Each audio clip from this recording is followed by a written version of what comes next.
কাল বরিশাল ও ফরিদপুর যাচ্ছেন BNP chairman Tarique Rahman. বিভিন্ন আসনের প্রার্থীদের পরিচয় করিয়ে দেবেন আনুষ্ঠানিকভাবে। বিএনপি মহাসচিব মির্জা ফখরুল ইসলাম আলমগীর বলেছেন, একটি দল ধর্মকে ব্যবহার করে ভোট চাচ্ছে, ভোটারদের বিভ্রান্ত না হওয়ার পরামর্শ তার। চোরাগোপ্তা পথে কেউ ক্ষমতায় যেতে পারবে না, পচা রাজনীতি নয়, যুব সমাজ পরিবর্তন চায় দেশের। কিশোরগঞ্জের জনসভায় জামায়াত আমির।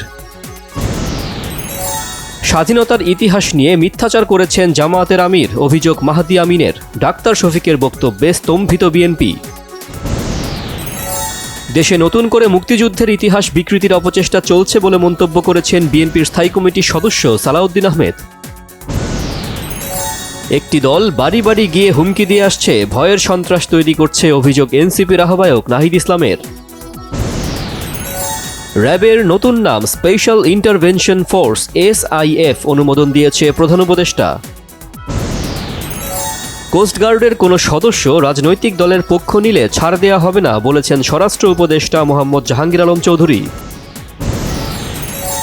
সব বাহিনী সমন্বয় করে কাজ করলে সুষ্ঠু নির্বাচন উপহার দেয়া যাবে, আশাবাদী সেনাপ্রধান জেনারেল ওয়াকারুজ্জামান।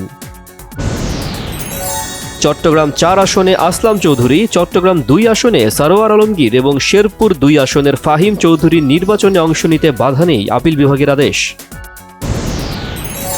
জুলাই জাতীয় সনদের প্রতিটি অক্ষর শহীদের রক্ত দিয়ে লেখা হয়েছে বলেছেন প্রধান উপদেষ্টার বিশেষ সহকারী Ali Riaz.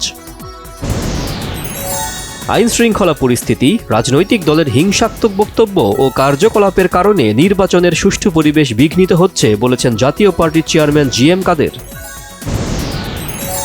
New mooring container terminal ইস্যুতে কাল সকাল 8টা থেকে চট্টগ্রাম বন্দরে অনির্দিষ্টকালের কর্মবিরতির ঘোষণা শ্রমিকদের। ধর্মীয় ভাবগাম্ভীর্যের মধ্য দিয়ে পালিত হচ্ছে পবিত্র লাইলাতুল বরাত। ইবাদত বন্দেগীতে রাতটি অতিবাহিত করবেন ধর্মপ্রাণ মুসল্লিরা। ভারতের প্রধানমন্ত্রী নরেন্দ্র মোদীর সঙ্গে বাণিজ্য চুক্তিতে সম্মত যুক্তরাষ্ট্রের প্রেসিডেন্ট ডোনাল্ড ট্রাম্প, শুল্ক নামতে পারে 25 থেকে 18%।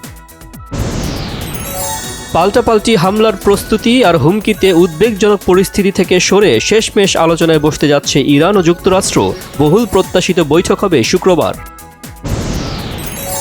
বিসিবির কার্যালয় এবং স্টেডিয়ামে প্রবেশ ইস্যুতে সাংবাদিকদের সঙ্গে বিসিবি পরিচালক পাইলটের উত্তপ্ত বাক্য বিনিময়। স্প্যানিশ কাপ কোপা ডেল রেতে কোয়ার্টার ফাইনালে আজ মাঠে নামছে ডিফেন্ডিং চ্যাম্পিয়ন বার্সেলোনা, প্রতিপক্ষ আলবাসেতে। চমক জাগিয়ে শ্রীলঙ্কার বিশ্বকাপ দলে কামিন্দু, নেই অলরাউন্ডার ধনঞ্জয়া, পেসার মালিঙ্গার খেলা নিয়ে শঙ্কা। নেদারল্যান্ডসের উৎসব রটারডামে জায়গা করে নিয়েছে বাংলাদেশের 3টি সিনেমা রোইদ, মাস্টার ও দেলুপি।